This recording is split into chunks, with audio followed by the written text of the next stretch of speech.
ഒന്നാം ക്ലാസ് പ്രവേശന പരീക്ഷ ഏതാനും സ്കൂളുകൾ നടത്തുകയാണ്. ഒന്നാം ക്ലാസ് കുട്ടികൾക്ക് കുട്ടികളെ തന്നെ ഇന്റർവ്യൂ നടത്തുകയാണ്. രക്ഷകർത്താവിന്റെ ഇന്റർവ്യൂ നടത്തുകയാണ്. ഇത് ഒരു തരത്തിലുള്ള ബാലപീഡനമായിട്ട് മാത്രമേ കാണുന്നതിന് വേണ്ടി കഴിയൂ. അതുകൊണ്ട് ഇക്കാര്യത്തിൽ വളരെ ഗൗരവമായി ഗവൺമെന്റ് കാണുകയാണ്. സമൂഹത്തിന്റെ വിവിധ വിഭാഗം ജനങ്ങളെ കൂടെ അണിനിരത്തിക്കൊണ്ട് ഇത്തരം കാര്യങ്ങൾക്കെതിരെ ഉള്ള നിലപാട് സ്വീകരിക്കാനാണ് ആലോചിച്ചിരിക്കുന്നത്.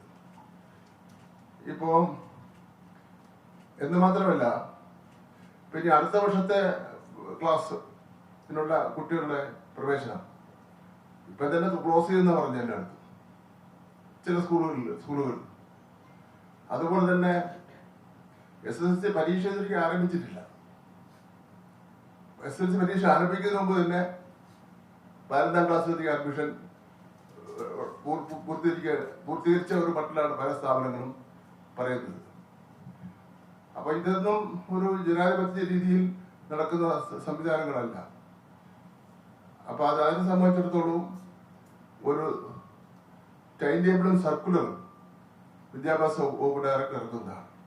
അഡ്മിഷന്റെ രീതികളെ സംബന്ധിച്ചിടത്തോളം 1ാം ക്ലാസ് അഡ്മിഷൻ എന്ന് നടത്താം, 12ാം ക്ലാസ്സിലെ അഡ്മിഷനെ സംബന്ധിച്ചിടത്തോളം ഇത്തരം കാര്യങ്ങളെ സംബന്ധിച്ചിടത്തോളം ഒരു സർക്കുലർ ഇറക്കുന്നതിന് വേണ്ടി തീരുമാനിച്ചിട്ടുണ്ട്. അത് ലംഘിച്ചാൽ അതിനെതിരെ കർശനമായ നടപടി സ്വീകരിക്കാനും ആലോചിച്ചിട്ടുണ്ട്. ഇപ്പോ തിരുവനന്തപുരത്ത് ഒരു സ്കൂളിൽ നടന്ന സംഭവം നമുക്ക് എല്ലാവർക്കും അറിയാമല്ലോ. ഒരു കുട്ടി ആത്മഹത്യ ചെയ്തു.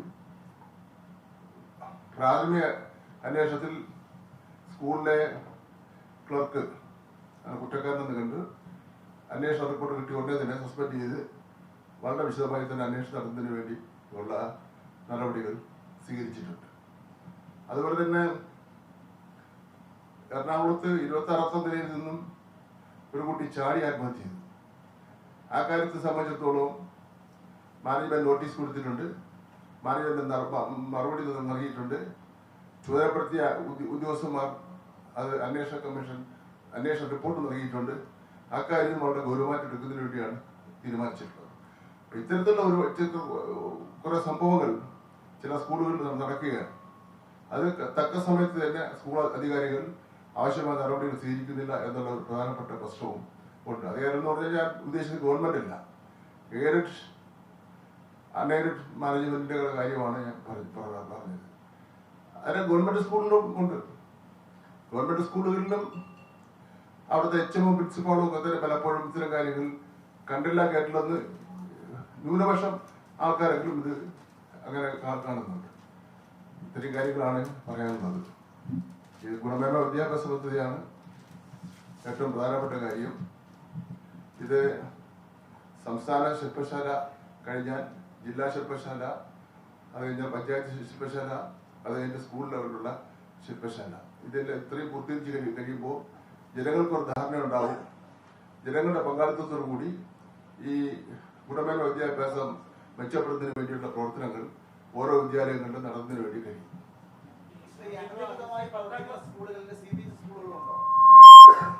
CBSE സ്കൂളുണ്ട്. CBSE സ്കൂളായിരുന്നാലും ICSE സിലബസ് ആയിരുന്നാലും വേറെ ഏതെങ്കിലും രാജ്യത്തുള്ള സിലബസൊക്കെ പഠിപ്പിക്കുന്നുണ്ട് ഇപ്പോൾ. അപ്പം ഈ 26ാം നിലയിൽ ചാടിയ കുട്ടി പഠിച്ച സ്കൂള് അവൻ വേറൊരു കാംബ്രിഡ്ജ് യൂണിവേഴ്സിറ്റിയുടെ സിലബസാണ്. 16 കുട്ടികളാണ് ആ ക്ലാസ് പഠിക്കുന്നത്. അപ്പോ